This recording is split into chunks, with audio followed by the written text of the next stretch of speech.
Good day ba guys? We have here Tecno Command 16. Problem is FRP. So I use unlock tool.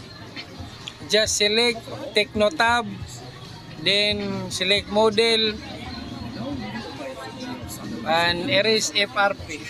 Select erase FRP. Boot mode. Up and down. Then connect USB. That's it, very easy ba guys? So ba guys, success siya ba guys? Ito na, nagsiset up na tayo. Common Tecno Common 16. So, madali lang siya talaga.